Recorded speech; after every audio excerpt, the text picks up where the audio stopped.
कभी कभी लाइफ में हमारे सामने ऐसी सिचुएशंस खड़ी हो जाती है जिनसे लड़ना मुश्किल होता चला जाता है।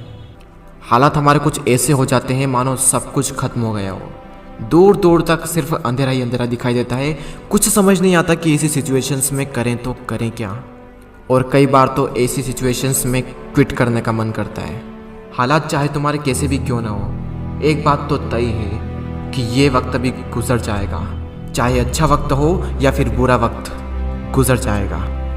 लेकिन एक बात हमेशा याद रखना कि ज़िंदगी में कुछ भी कर गुजरने की अपॉर्चुनिटीज़ सिर्फ इसी वक्त में मिलती है, अगर उस सिचुएशन में क्विट ना किया जाए तो। क्योंकि विनर्स जो होते हैं वो कभी भी क्विट नहीं करते, और जो क्विट करते हैं वो कभी भी विनर्स नहीं बनते। आप क्या चाहते हैं, एक एवरेज लाइफ या फिर एक स्टैंडर्ड लाइफ? जब आप सड़क पर निकलो तो लोग आपको इग्नोर करें, या फिर जब आप सड़क पर निकलो तो हर इंसान की नज़र आप पर हो? क्या चाहते हैं आप? लोग आपसे ये कहें कि ये इंसान कुछ नहीं कर सकता, या फिर ये कहें कि ये बंदा कुछ ना कुछ करके दिखाएगा, ये बंदा कुछ चेंजेस ला के दिखाएगा। लेकिन कैसे करेगा? क्विट करके। मर जाना, लेकिन क्विट मत करना। चाहे परिस्थिति कितनी भी विपरीत क्यों ना हो, कभी भी क्विट मत करना। आपका समय आज बुरा है, कल और बुरा होगा, लेकिन परसों आपकी जीत होगी। लेकिन सिर्फ शर्त इतनी सी है कि आप उस सिचुएशन में टिके रहो और क्विट ना करो। ये प्रकृति चाहती है कि हम इन परिस्थितियों से लड़ें, संघर्ष करें, ताकि हम और मजबूत बन सकें।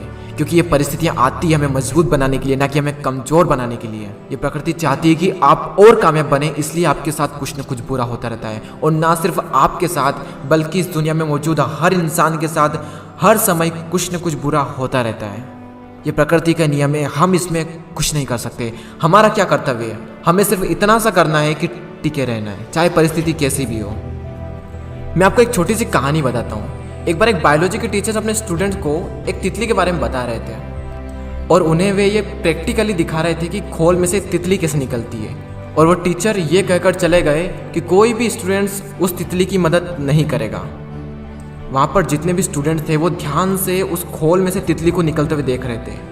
तभी एक स्टूडेंट को उस पर दया आ गई और उसने उस तितली की मदद की उस खोल से बाहर निकलने में, और सफलतापूर्वक वो तितली उससे बाहर निकल गई। और उस स्टूडेंट की वजह से उस तितली को कोई संघर्ष नहीं करना पड़ा, कोई ज़्यादा मेहनत नहीं करनी पड़ी उस खोल से बाहर निकलने में।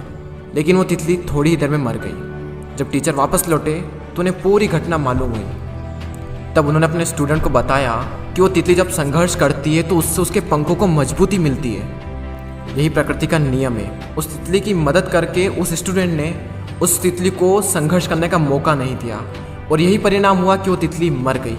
संघर्ष ही जीवन है, संघर्ष ही आपको मजबूत बनाता है। इंग्लिश में कोट से नो पेन नो गेन। संघर्ष तो करना पड़ेगा, चाहे कुछ भी हो जाए, और इसमें कोई बहाना नहीं, नो एक्सक्यूजेस। जो विनर्स होते हैं या तो किसी काम को करते ही नहीं, और अगर वो किसी काम को करते हैं तो उसमें कभी भी कोई भी बहाना नहीं बनाते।